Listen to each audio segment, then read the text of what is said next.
जय श्री कृष्ण विद्यार्थी मित्रों, केम छो तमे बधा मजामां ने। विद्यार्थी मित्रों, आज आपणे धोरण 6 विषय गणित में प्रकरण 3 में स्वाध्याय 3.2 भणीशुं। आपणे आगळना विडियोमां पण आज प्रकरण भण्या हता। तमने मैं पहला कह्युं हतुं के तमारुं पुस्तक साथे लईने बेसजो। हवे आपणे पेज नंबर 53 परथी भणवानी शरूआत करीए ए पहला थोड़ीक संख्याओं विषय समझीए। विद्यार्थी मित्रों, तमने बधाने खबर है एकी संख्या कोने कहेवाय अने बेकी संख्या कोने कहेवाय? खबर है, आपणे आगळना धोरणमां आवतुं हतुं 1, 3, 5, 7, 9 आ बधी एकी संख्याओं है। 2, 4, 6, 8, 10 आ बधी बेकी संख्याओं है। हवे एकी अने बेकी संख्याओं सिवाय पण विद्यार्थी मित्रों हजी बे संख्याओं आवे छे, अविभाज्य संख्याओं अने विभाज्य संख्याओं। हवे ए बंने संख्याओं जे छे ए एमना नाम प्रमाणे ज छे। विभाज्य एटले के भाग पाड़ी शकाय एवी संख्याओं। आपणे भागाकारमां भाज्य लखीए छीए, भागफळ, भाजक, भाज्य। एवी ज रीते ए भाज्यना आधारे विभाज्य एवो शब्द पड्यो छे अने विभाज्य एटले के भाग पाड़ी शकाय तेवी संख्या। अने आपणे गुजराती भाषानी अंदर कोईपण शब्द होय एनो विरोधी शब्द ज्यारे लखवानो आवे छे त्यारे कु, बे के एवा शब्द आगळ लगावीए छीए, अ एवा शब्द लगावीए छीए। जेम के कामनुं तो बेकार। पछी एवी ज रीते घणा बधा अलग अलग शब्दों छे। विस्मरय तो अविस्मरय एटले के भूली शकाय एवुं अने न भूली शकाय एवुं। एवी ज रीते विभाज्य एटले भागी शकाय तेवुं अने अविभाज्य तो ए विभाज्यनुं विरोधी छे एटले के विरोधी शब्द में जेम होय छे एवी ज रीते आ अविभाज्य छे। विभाज्य एटले भागी शकाय तेवी संख्याओं अने अविभाज्य एटले भागी न शकाय तेवी संख्याओं। हवे जोईए आपणे स्वाध्याय 3.2 प्रश्न 1 शुं छे जोईए। कोईपण बे संख्याओं लेवानी छे। हवे केवी? तो आना पछी आगळ ए अने बी एम अलग अलग रकम पड़े छे। पहलो भाग छे ए, एमां लख्युं छे कि एकी संख्याओनो सरवाळो अने बी में सवाल आप्यो छे कि बेकी संख्याओनो सरवाळो शुं थाय। तो आपणे कोईपण बे संख्याओं लेवानी अने जो बंने संख्याओं एकी होय तो तेनो सरवाळो कई संख्या आवे अने बंने संख्याओं जो बेकी होय तो तेनो सरवाळो शुं आवे ए आपणे शोधवानुं छे। जोईए आपणे पहला प्रश्ननो जवाब। प्रश्न 1 एमां ए। हवे बे एकी संख्याओं कह्युं छे विद्यार्थी मित्रों ए मां। तो एकी संख्याओं बराबर 1 + 3। पहली बे संख्याओं लो तो 1 ने 3 थाय 4। तो 4 ए बेकी संख्या छे। आवी ज रीते आपणे बीजी बे संख्याओं लईए। एकी संख्याओं 11 वत्ता कोईपण संख्याओं आपणे लई शकीए। तो 11 वत्ता लईए 31। तो 1 ने 1 2, 1 ने 3 4 42। आ संख्या पण बेकी संख्या छे, आ संख्या पण बेकी संख्या छे। एटले के तमे कोईपण बे एकी संख्याओं लईने तेनो सरवाळो करो तो एनो जवाब बेकी संख्या आवशे। तो आपणे अहींया लखीशुं के बे एकी संख्यानो सरवाळो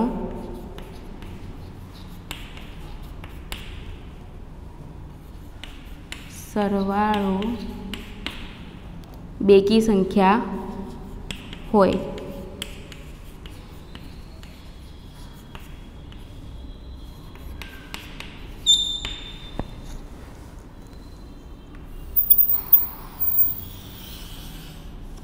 हवे जोईशुं बी। बे बेकी संख्याओनो सरवाळो तो 2 + 4। 2 ने 4 6। पछी हजी बीजी बे संख्याओं लईए। 58 + 60। जरूरी नथी विद्यार्थी मित्रों क्रमिक संख्याओं ज लेवी। 8 ने 0 8। 6 ने 5 11। तो आ पण बेकी संख्या ज छे। तो आनो पण जवाब लखीशुं के बे बेकी संख्यानो सरवाळो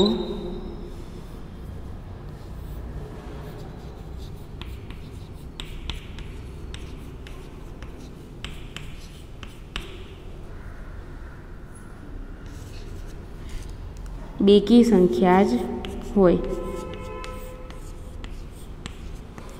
એટલે કે આપણે બેકી સંખ્યાઓનો સરવાળો કરીએ તો બેકી સંખ્યા જ થાય।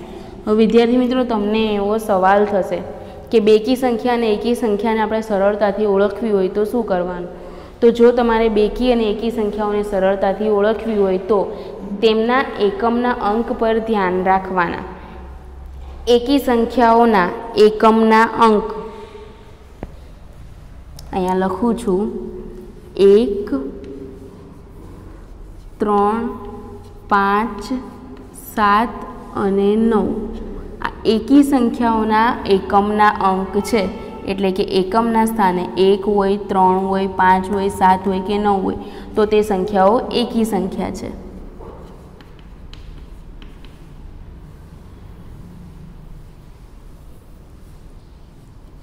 એકી સંખ્યા। હવે એવી જ રીતે બેકી સંખ્યા,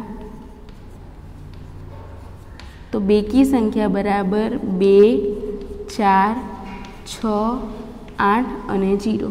જે સંખ્યાઓના એકમના સ્થાને 2, 4, 6, 8 અને 0 આવતા હોય એ સંખ્યાઓ બેકી સંખ્યાઓ કહેવાય। આપણે આને નીચે લખી દઈએ જેથી તમને લખવામાં ભૂલ ના પડે। 1 + 3 = 4। એકી સંખ્યાઓ અને બેકી સંખ્યાઓને તમે આવી રીતે સરળતાથી ઓળખી શકો છો। હવે જોઈએ ત્યાર પછી પ્રશ્ન 2 આપેલો છે, નીચે જણાવેલા વાક્યો સાચા છે કે ખોટા તે જણાવો। હવે વિદ્યાર્થી મિત્રો, પ્રશ્ન 2માં તમારે ફરજિયાત આગળ આપેલો સવાલ લખવાનો છે, એટલે કે તમને જે સવાલ આપ્યો છે, જે વિધાન આપેલું છે એ વિધાન તમારે લખવાનું જ છે। એ વિધાન લખીને ત્યારબાદ જ ખરા કે ખોટાની નિશાની કરવાની છે। આપણે ફક્ત સાચું ખોટું જ કરવાનું નથી, તમારે તમારી નોટબુકની અંદર વિધાન પણ લખવાનું છે। હવે જોઈએ એ 3 એકી સંખ્યાઓનો સરવાળો બેકી સંખ્યા છે। એ 3 એકી સંખ્યાઓનો સરવાળો, તો વિદ્યાર્થી મિત્રો આને આપણે બોર્ડ પર આ સવાલ લખ્યા પછી જે એથી લઈને છેક જે સુધી જો હું બોર્ડ પર ગણતરી કરું છું તો એ ગણતરી તમારે નોટબુકમાં કરવાની છે। પહેલાં વિધાન લખવાનું છે ને પછી આપણને એમાં એવું કહ્યું છે કે 3 એકી સંખ્યાઓનો સરવાળો, તો આપણે બોર્ડ પર 3 એકી સંખ્યાઓ જોઈએ અને પછી તેમનો સરવાળો કરીએ। 3 એકી સંખ્યાઓ લઈએ, 1 + 3 + 9, 9, 10, 11, 12 અને 1, 13। તો 3 એકી સંખ્યાઓ લેશો વિદ્યાર્થી મિત્રો તો એનો સરવાળો 13 થાય છે। 13ના એકમના અંકે 3 છે, તેથી તે એકી સંખ્યા છે। તો અહીંયા જવાબમાં આવશે ખોટું। એમાં 3 એકી સંખ્યાઓનો સરવાળો બેકી સંખ્યા ન થાય। પછી છે બી, 2 એકી સંખ્યા અને 1 બેકી સંખ્યાનો સરવાળો બેકી સંખ્યા છે। જોઈએ આપણે બોર્ડ પર આની પણ ગણતરી કરીએ। 2 એકી સંખ્યાઓ લેવાની છે, બીનું હેડિંગ 2 એકી સંખ્યાઓ લઈએ તો 9 + 5 વત્તા આગળ કહ્યું છે કે 1 બેકી સંખ્યા, તો હવે 1 બેકી સંખ્યા લઈએ 8। હવે આનો સરવાળો કરીએ, 8 ને 5 13, 13 ને 9 13, 14, 15, 16, 17, 18, 19, 20, 21 અને 22, 22 એટલે કે એકમના સ્થાને 2 છે તો એ બેકી સંખ્યા છે। આપણને કહ્યું છે કે 2 એકી સંખ્યાઓ, તો 2 એકી સંખ્યાઓ અને 1 બેકી સંખ્યા, તો અને 1 બેકી સંખ્યા લીધી, આનો સરવાળો કર્યો તો જવાબ બેકી સંખ્યા આવે છે। તો હા, જવાબ બેકી સંખ્યા છે, તો અહીંયા લખાશે સાચું। તમારે આ રીતે જ લખવાનું છે। બી પછી જોઈએ સીનું વિધાન શું આપેલું છે આપણને તમારા પુસ્તકની અંદર। 3 એકી સંખ્યાઓનો ગુણાકાર એકી સંખ્યા છે। 3 એકી સંખ્યાઓનો ગુણાકાર કરીએ વિદ્યાર્થી મિત્રો। હવે 1 × 3 × 7, 7 તરી 21, 21 એકા 21, શું આવે છે જવાબ? એકી સંખ્યા. હા, તો આપણને સવાલ પૂછેલો છે કે 3 એકી સંખ્યાનો ગુણાકાર એકી સંખ્યા છે, તો જવાબ આવશે હા, કે 3 એકી સંખ્યાનો ગુણાકાર એકી સંખ્યા જ છે. હવે સી પછી જોઈશું ડીનું વિધાન. ડીનું વિધાન આપેલું છે કે જો બેકી સંખ્યાને 2 વડે ભાગાકાર કરવામાં આવે, એટલે કે ભાગવામાં આવે, તો ભાગાકાર હંમેશા એકી સંખ્યા હોય છે. જોઈએ એની માટે આપણે ગણતરી કરીએ. કોઈ એક બેકી સંખ્યા લઈએ તો 44 ભાગ્યા 2. 44ને 2 વડે ભાગો તો શું થશે? 2 દુ 4 અને 2 દુ 4, જવાબ આવશે 22. આપણને એવું કહ્યું છે કે ભાગાકાર હંમેશા ભાગાકારનો જવાબ એકી સંખ્યા આવે, પરંતુ 22 એ બેકી સંખ્યા છે, તો એ વિધાન ખોટું છે. ડી પછી જોઈશું ઈ. ઈનું વિધાન શું આપેલું છે કે બધી અવિભાજ્ય સંખ્યા એકી સંખ્યા છે. આપણને એવું કહ્યું છે કે બધી જ અવિભાજ્ય સંખ્યાઓ જે છે એ એકી સંખ્યાઓ જ છે. તો ના વિદ્યાર્થી મિત્રો, બધી જ અવિભાજ્ય સંખ્યાઓ જે છે એ એકી સંખ્યા છે એવું નથી. ઘણી બેકી સંખ્યા પણ એવી છે કે જે અવિભાજ્ય છે. ઘણી નહીં, પહેલી જ 2 જે છે એ અવિભાજ્ય સંખ્યા છે, મતલબ કે એના દ્વારા બીજી સંખ્યાઓનો આપણે વિભાજ્ય કરી શકીએ, પણ 2ને તમે 1 સિવાય બીજી કોઈ જ સંખ્યા સાથે ભાગી શકો નહીં. 2 એ બેકી સંખ્યા છે, પરંતુ વિભાજ્ય સંખ્યા નથી, તો ઈમાં આવશે ખોટું. પછી એફનું વિધાન જોઈએ. અવિભાજ્ય સંખ્યાને અવયવ હોતો નથી. આપણે આગળ જેમ અવયવ ભણ્યા એમ ત્યારે આપણે 23ના અવયવ પાડ્યા હતા, તો ફક્ત 1 ગુણ્યા 23 એટલે કે 23 એકા 23 જ પડતા હતા. એ સિવાય એના કોઈ બીજા અવયવ ના પડે. એવી સંખ્યાઓ કે જેના ફક્ત 2 જ અવયવ પડતા હોય તો એ સંખ્યાને અવિભાજ્ય સંખ્યા કહેવાય. અને 2 અવયવ પણ કયા? એક તો સંખ્યા પોતે અને બીજો 1, એટલે કે 1 અને સંખ્યા સિવાયના બીજા કોઈ જ અવયવ ન પડતા હોય તેવી સંખ્યાને અવિભાજ્ય સંખ્યા પણ કહી શકાય છે. તો અહીંયા પણ શું આવશે વિદ્યાર્થી મિત્રો? સવાલ આપણને શું આપેલો છે એમાં કે બધી અવિભાજ્ય સંખ્યા એફમાં કે અવિભાજ્ય સંખ્યાને અવયવ હોતો નથી. તો ખોટું છે વિદ્યાર્થી મિત્રો કે અવિભાજ્ય સંખ્યાને અવયવ હોય છે. એક પણ અવયવ હોતો નથી તો ખોટું છે, કારણ કે એને 2 અવયવ તો હોય. સંખ્યા 1 પોતે અને જે અંક 1 છે એ દરેક સંખ્યાનો અવયવ છે તેથી. હવે એફ પછી આપેલું છે જી કે 2 અવિભાજ્ય સંખ્યાઓનો સરવાળો હંમેશા બેકી સંખ્યા છે. એફ પછી જી 2 અવિભાજ્ય સંખ્યાઓનો સરવાળો. તો વિદ્યાર્થી મિત્રો આની માટે પહેલાં આપણે અવિભાજ્ય સંખ્યાઓ જોવી પડે. તો 1 એ અવિભાજ્ય સંખ્યા પણ નથી કે વિભાજ્ય સંખ્યા પણ નથી. જેવી રીતે 1 એ ગુણાકાર અને ભાગાકાર કરવા માટે તટસ્થ સંખ્યા છે, એવી જ રીતે 1 જે છે એ અવિભાજ્ય પણ નથી અને વિભાજ્ય પણ નથી. હવે 1થી આગળ ગણતરી કરીએ તો સંખ્યાઓ જોઈએ તો 2, 3, 5, 7 પછી 11, 13 આ બધી અવિભાજ્ય સંખ્યાઓ છે. હવે આપણને શું કહ્યું છે કે જીની અંદર 2 અવિભાજ્ય સંખ્યાઓનો સરવાળો હંમેશા બેકી સંખ્યા છે. તો આપણે 2 અવિભાજ્ય સંખ્યાઓ લઈએ. પહેલી 2 સંખ્યાઓ છે 2 વત્તા 3, તો 2 ને 3 થાય 5, તો આનો સરવાળો શું થયો? એકી સંખ્યા છે. તો અહીંયા જવાબમાં આવશે ખોટું. બેકી સંખ્યા નહીં, સરવાળો એકી સંખ્યા આવે છે. જી પછી છે એચ કે 2 એ એકમાત્ર બેકી અને અવિભાજ્ય સંખ્યા છે. આ વસ્તુ પણ સમજીએ આપણે કે અંક 2 જે છે વિદ્યાર્થી મિત્રો એ એક જ સંખ્યા એવી છે કે જે બેકી હોવા છતાં પણ અવિભાજ્ય.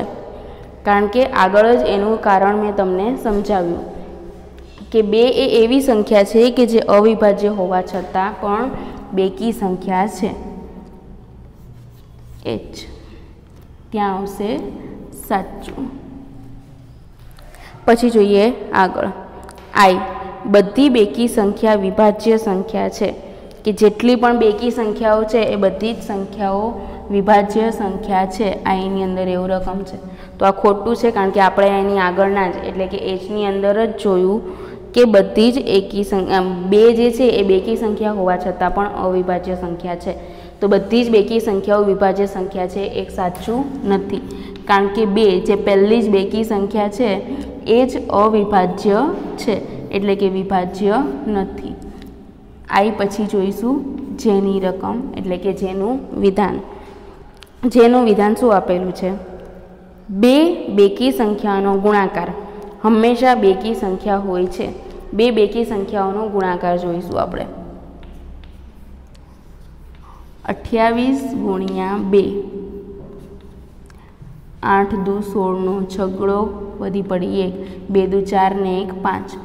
જો તમને ઘડિયા આવડતા હોય તો આપણે ડાયરેક્ટ ગણી શકીએ છીએ કે 28 દુ 56. હવે આનો જવાબ શું આવે છે? 56. 56 કઈ સંખ્યા છે? જુઓ એકમના સ્થાને 6 છે તો બેકી સંખ્યા છે.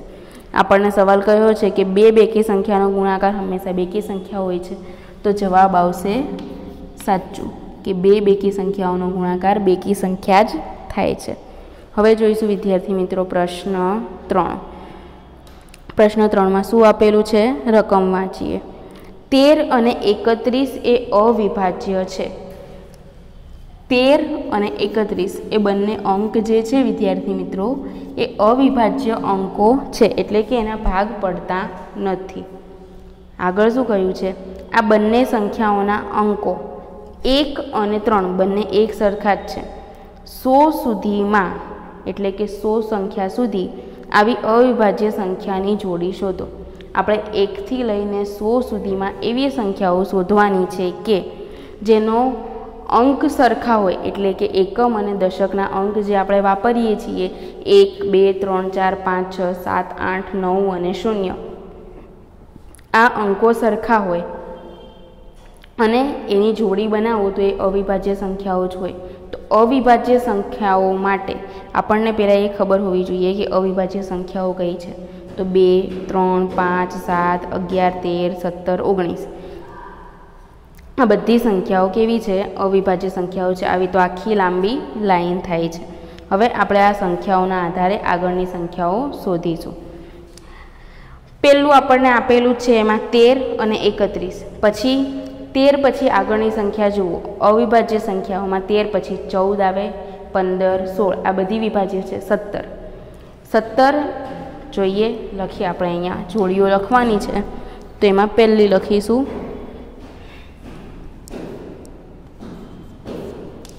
17 અને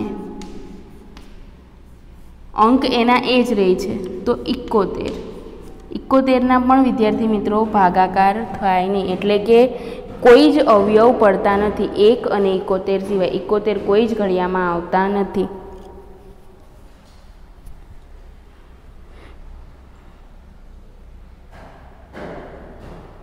ત્યારબાદ આપેલા છે એ અંક જોઈએ. બીજું 37 અને 73. આપણે કઈ સંખ્યાઓ સુધી જોયું હતું? 17 18 19 20 21 22 23. પરંતુ 23 જે છે વિદ્યાર્થી મિત્રો એની સામે બીજો અંક બને 32. તો 32ના તો અવયવ પડે છે. તેના પછી જોઈએ 23 પછી 24 25 26 27 28 29 થી અંક બને સામે વિપરીત 92. તો એના પણ ભાગ પડે છે. પછી 29 પછી 30 31 32 આ જોયા આપણે 31 થી 13 થાય છે અને એ તો આપણને ઉદાહરણમાં જ આપેલું છે. ત્યાર પછી 31 પછી 32 33 થી તો 33 જ બનવાના તો એ બે અલગ સંખ્યાઓ બનશે નહીં. પછી 34 35 36 37 તો સામે બનશે 73. હવે ત્રીજું 37 પછી 38 39 40 41 42 43 થી સામે બનશે 34. તો એના અવયવ પડે છે. આપણે એવી જ સંખ્યાઓ શોધતી જવાની છે 100 સુધી કે જે જોડી હોય અને અવિભાજ્ય હોય. તો આપણે અહીંયા 73 સુધી જોયું છે તો 73 થી મોટી સંખ્યાઓ જ લઈએ. 74 75 76 77 78 79, 80 આ બધી સંખ્યાઓના ભાગ પડે જ છે। પછી 81, 82, 83 ના થશે 38 તો એ તો ભાગ પડે જ છે। પછી 83 પછી 84, 85, 86, 87, 78 બને 87 થી તો એના પણ ભાગ પડે છે। ત્યાર પછી 88, 89, 90 ના 98 થાય તો એના પણ ભાગ પડે છે। 90 પછી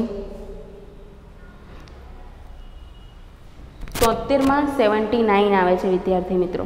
79 એના ભાગ નથી પડતા, સામે 97 બને છે 79 ની સામે, એના ભાગ પડતા નથી તો અહીંયા આવશે 79 અને 97 આ બંને સંખ્યાઓ અવિભાજ્ય સંખ્યાઓ છે કે આના એક અને એ સંખ્યા પોતે સિવાય બીજા કોઈ અવયવ પડતા નહીં હોય। હવે જોઈશું ત્યાર પછીનો પ્રશ્ન 4, 20 થી નાની અવિભાજ્ય અને વિભાજ્ય સંખ્યા અલગ લખો। પ્રશ્ન 4, 20 થી નાની એમાં એક એ અવિભાજ્ય પણ નથી અને વિભાજ્ય પણ નથી, એટલે કે આપણે 2 થી શરૂઆત કરવાની છે અને ભાગ પાડવાના છે। અવિભાજ્ય સંખ્યા અને વિભાજ્ય સંખ્યા લખીએ અહીંયા, અવિભાજ્ય સંખ્યા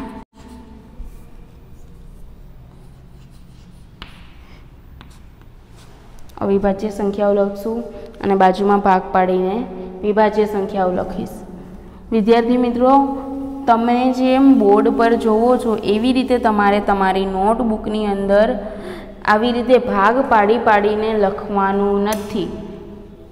આ તમારે બોર્ડ પર જેમ છે એમ નોટમાં સીધું જ ઊભું લખતું જવાનું છે, રકમ લખીને, બાજુમાં દાખલા ગણવાના નથી। અને આ એકી સંખ્યા અને બેકી સંખ્યાઓ આ જ્યાં તમે જે પેજ પર પહોંચ્યા હો ત્યાં હાંસિયામાં લખી દેજો।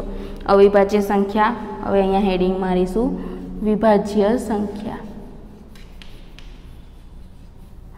અલગ અલગ લાઈનની અંદર હેડિંગ મારજો। વિભાજ્ય સંખ્યાઓ લખીશું। 1 થી 20 સુધીના કયા છે? સૌથી પહેલાં 1, એની ગણતરી ના થાય। 1 પછી 2 અવિભાજ્ય છે, 3 અવિભાજ્ય છે, પછી 4 તો 4 ના ભાગ પડે, 2 દુ 4 તો એ વિભાજ્ય સંખ્યા છે।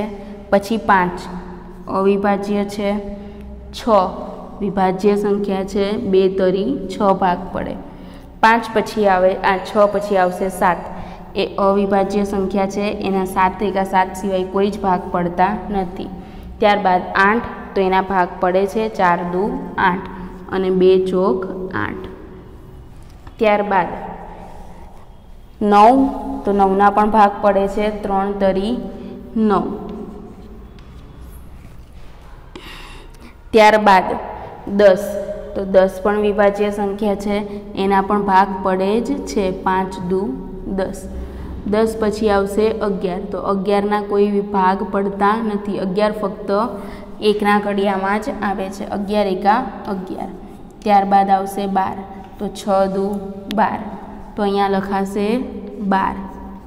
ત્યારબાદ આવશે 13 તો 13ના કોઈ અવયવ પડતા નથી, 13 અને 1 સિવાયના તો એ પણ અવિભાજ્ય સંખ્યા છે। ત્યારબાદ 14 તો 7 દુ 14। પછી 15 તો 15ના પણ ભાગ પડે છે, 3 પંચા 15। પછી 16 તો 16ના ભાગ પણ પડે છે, 8 દુ 16। પછી 17 તો 17ના અવયવ પડતા નથી તો આપણે અહીંયા લખીશું 17। ત્યાર પછી 17 પછી આવશે 18 તો 18ના ભાગ પડે છે તો લખીશું અહીંયા 18। 18 પછી આવશે 19 તો 19 ફક્ત 19 એકા 19 એ સિવાય બીજા કોઈ ઘડિયામાં 19 આવતા નથી તો અવિભાજ્ય સંખ્યા છે 19। પછી આવશે 20 તો 20 એ વિભાજ્ય સંખ્યા છે। આ અવિભાજ્ય સંખ્યા અને વિભાજ્ય સંખ્યાઓ આપણે ક્રમ પ્રમાણે અલગ કરી। હવે જોઈએ પ્રશ્ન 5।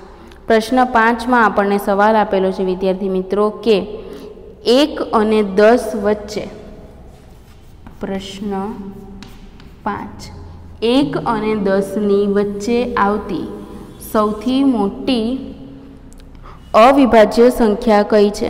तो આપણે 1 અને 10ની વચ્ચે જોઈએ તો 2, 3, 5, 7, 7 પછી 11 છે જે 10 કરતાં મોટી છે। તો પ્રશ્ન 5માં જવાબ આવશે વિદ્યાર્થી મિત્રો 7। 7 એ 1 અંકની સૌથી મોટી અવિભાજ્ય સંખ્યા છે। પ્રશ્ન 5 પછી આપેલું છે પ્રશ્ન 6। નીચેની સંખ્યાઓને બે એકી અવિભાજ્ય સંખ્યાના સરવાળા તરીકે દર્શાવો। નીચે તમને જે સંખ્યાઓ આપેલી છે એ સંખ્યાઓને તમારે બે ભાગમાં વહેંચવાની છે, એટલે કે એના બે ભાગ પાડવાના છે। આપણે જેવી રીતના 8ના ભાગ પાડીએ તો 4 દુ 8 એવી રીતના ગુણાકારની રીતે પાડીએ છીએ, પણ અહીંયા આપણે સરવાળાની રીતે એના ભાગ પાડવાના છે। જોઈએ, સૌથી પહેલું આપેલું છે એ 44। 44ના આપણે ભાગ પાડવાના છે અને એમાં અવિભાજ્ય સંખ્યાઓ જ લેવાની, બે અવિભાજ્ય સંખ્યાઓ। તો 44 માટે આપણે અવિભાજ્ય સંખ્યા લઈએ। અહીંયા આપણે 17થી આગળ ગણતરી કરતા ગયા હતા ત્યારે જોયું હતું। 44માં 2 એ તો ના લઈ શકાય, 3 વત્તા, તો 44માંથી 3 બાદ કરો એટલે 41 આવે। આ બંને એકી સંખ્યાઓ જ છે અને અવિભાજ્ય સંખ્યા છે, બે એકી અને અવિભાજ્ય સંખ્યાઓ છે। હવે બીની અંદર રકમ આપેલી છે આપણને 36, તો 36ના પણ આપણે ભાગ પાડીશું એવી રીતે જ। 3 પછી એકી સંખ્યા અહીંયા આપણે 5 લખી છે, તો અહીંયા પણ 5 જ લઈએ, 5 વત્તા 31। 31 પણ અવિભાજ્ય સંખ્યા જ છે, આપણે 13 અને 31 ઉદાહરણમાં જ જોયું હતું। ત્યારબાદ આપેલા છે C24, તો લખીએ C24। હવે 24ના પણ ભાગ પાડવાના છે એવી જ રીતે, અને બંને સંખ્યાઓ વિદ્યાર્થી મિત્રો એકી હોવી જોઈએ અને અવિભાજ્ય પણ હોવી જોઈએ। તો અહીંયાથી એવી કોઈ પણ બે સંખ્યાઓ લેવાની છે આપણે કે જેનો સરવાળો 24 થતો હોય। કોઈ પણ બે સંખ્યાઓ જુઓ, 17 ને 7, 18, 19, 20, 21, 22, 23 અને 24। તો અહીંયા લખાશે 7 વત્તા 17। તમે આ સિવાયની પણ કોઈ પણ સંખ્યાઓ લખી શકો છો। અહીંયા 36 સરવાળો કરવાનો છે, તો આપણે 17 અને એમાં 17માં એવી કોઈ સંખ્યા ઉમેરી દેવાની કે જેથી સરવાળો 36 થઈ શકે। હવે સી પછી જોઈશું ડીની રકમ શું આપેલી છે તમને? 18। 18 માટે આપણે કોઈ પણ સંખ્યાઓ લઈએ કે જેનો સરવાળો થતો હોય 18, તો 11 અને 7 એ બંને સંખ્યાનો સરવાળો 18 જ થશે। 7 વત્તા 11, 11 ને 8, 11 ને 7, 18। હવે વિદ્યાર્થી મિત્રો આજે આપણે 1 થી લઈને પ્રશ્ન 6 સુધી સ્વાધ્યાય 3.2 ભણ્યા છીએ। તમારે તમારી ગણિતની પાકી નોટબુકની અંદર સવાલ લખતું જવાનું છે અને આ પ્રશ્ન 6 સુધી લખવાનું છે। આપણે આગળનો વિડીયો જોઈશું ત્યારે અધીરી સ્વાધ્યાય ભણીશું, એટલે કે સ્વાધ્યાયનો 7, 8, 9, 10, 11 અને 12 બાકીના 6 પ્રશ્નો ભણીશું। Thank you.